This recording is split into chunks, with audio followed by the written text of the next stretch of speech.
These are some psychology tricks used by individuals to influence others. This video will help you recognize them. Lying by omission. This is a very subtle form of lying by withholding a significant amount of the truth. It is usually used in debates or arguments when the listener does not have enough time to verify the whole story. Nodding hypnosis. Nodding your head while asking a question will make the other person more inclined to agree with you. Keeping eye contact. Eye contact makes people think you respect them and that you're confident. If you are not comfortable making eye contact, try to guess the eye color of the person you're talking to, or simply look at their upper nose. Confidence master. Most people can't tell the difference between being skillful and simply being confident. If you seem confident, people will tend to think you know what you're doing. Statistically speaking, you will also be able to perform better when acting confident than if you are feeling stressed. Eye language. The eyes sometimes give clues as to what a person could be thinking. The direction of the eyes can show which part of their brain they are accessing.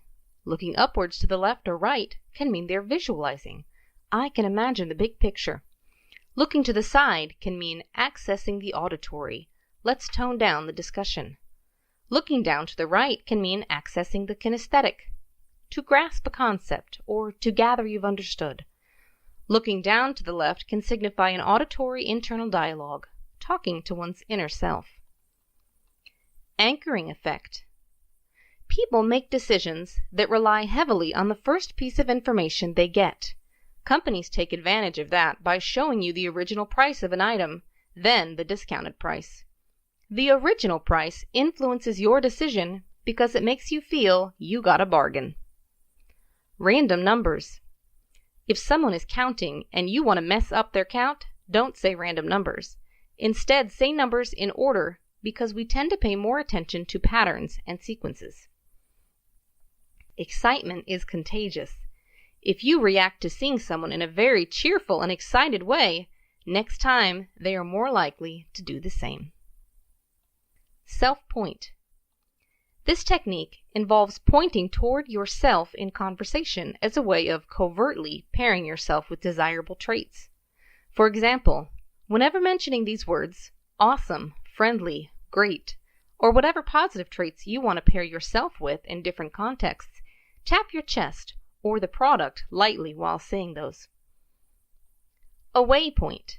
This technique involves pointing away from oneself during a conversation in order to emphasize traits that you do not want to be associated with. Choice-framed request. If you want to do something while still making them feel they have a choice, ask them to choose between a hard and an easier choice. The easier choice is what you had in mind in the first place. I need your help. If you need a favor, start with, I need your help. You are invoking two things when doing that. One, the person asked does not want to be a jerk for not helping. Two, it boosts the self-image of the person as being needed and a provider of relief or help. Creating a vacuum. If you expect a better answer from someone than what they just gave you, remain silent and keep eye contact with them. They usually will elaborate or make concessions. Whisper hypnosis. If you want something done and done quickly, whisper it to the person you're asking it from. For some reason, just the act of whispering gives the request an urgency and discreetness. Building trust. If you want to make someone trust you, take something from them. It doesn't matter how small it is. Once a thing passes from their hands to yours, their brain registers it as an investment in you. People tend to trust their investments, which is you in this case. Winning debates. In a debate, you should present your argument as well as your opponent's argument.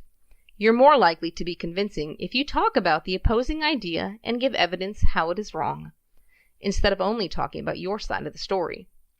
People tend to think that if you are familiar with the opposing idea and you are still against it, then you must have a good reason for doing so.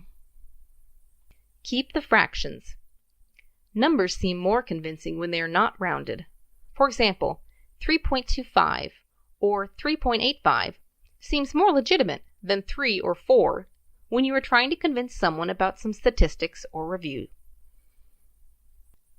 Go big. People are more likely to agree to a smaller favor if they deny a larger one or two first. So asking someone to donate $100 for a cause and they say no will likely make them donate $5 if asked. Similarly, instead of asking someone whether they want to volunteer or not, they could be asked whether they want to volunteer 5 or 10 hours. That leaves the option of not volunteering out of the question. The latter is called the assumptive clause. Creating scarcity. People value things that are scarce more than abundantly available items.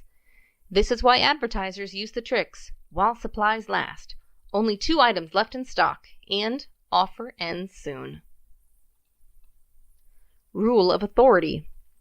People tend to believe or obey those who are considered to have a higher authority. When someone appears to have authority, special knowledge, impressive credentials, or plain old confidence, they are typically seen as more credible, and therefore have more power over directing the attitudes and behavior of others. There are several ways to convey authority. Job titles: president, police officer, science doctor. Through clothing, uniform, white lab coats, business suits, or even accessories, hats, expensive watches, and more.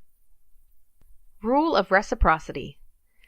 If someone does something for you, you're more likely to want to do something for them. That's why salespeople sometimes offer free gadgets and then try to get you to buy their product. Presuppositions. To persuade people, make statements that assume the listener agrees with you and wants to do what you want them to do. For example, the customer has not chosen a product yet. A simple question would be, do you need more information about the product before you choose it? The words "before you choose it" are added to presuppose the person will choose the product. Pacing and leading. This technique starts with making statements that are true, so the listener will automatically agree with you. This is called pacing. After pacing, the person can then more easily be led in the direction that you wish, because they were primed to already agree with you. Vanishing negative. Use an ambiguous statement to override someone's negative answer and get them to side with you. For instance, you need someone to volunteer in a library. You say, "Do you like reading books?" Them, "Not really." You, "I sense you're a person who loves education and appreciates knowledge." So even though the person said they don't like reading, you didn't dwell on that too much. Asking the right question. You get better results when asking a customer an open-ended question instead of a yes-no question. For example, "Why don't you get that product?" instead of "Do you want that product?" Embedded commands. This method can subtly entice some highly suggestible customers by putting commands into your sentences in discrete ways. That way they will slip past the thinking mind and impact the unconscious mind. For example, a sales agent may say, "You don't have to buy my product, but if you do, you will be getting the following benefits." The middle of the sentence hides the trick. By saying, "Buy my product," even if it is preceded by "you don't have to," the customer will hear that phrase and envision buying the product. Another trick used is, "Buy now, product A is used by thousands of people." The phrase "buy now" might be subconsciously understood as "buy now." Daily cost clause.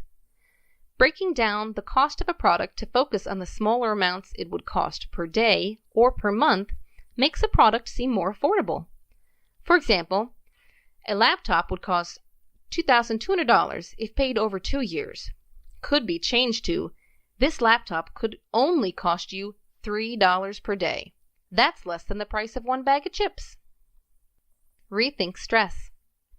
Many physical effects of stress are the same as those of exhilaration, such as heavy breathing, fast heart rate.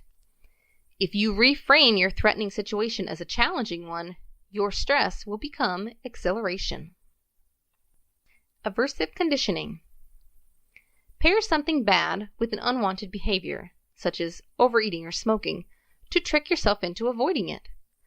For example, some people wear a rubber band on their wrist and smack their rubber band on the wrist when they want to do something bad. The pain is paired with the unwanted behavior, which helps them stop doing it. Sleeper effect. Sometimes an incredible statement is made by a low credibility source. People may dismiss the statement as being bogus or fake.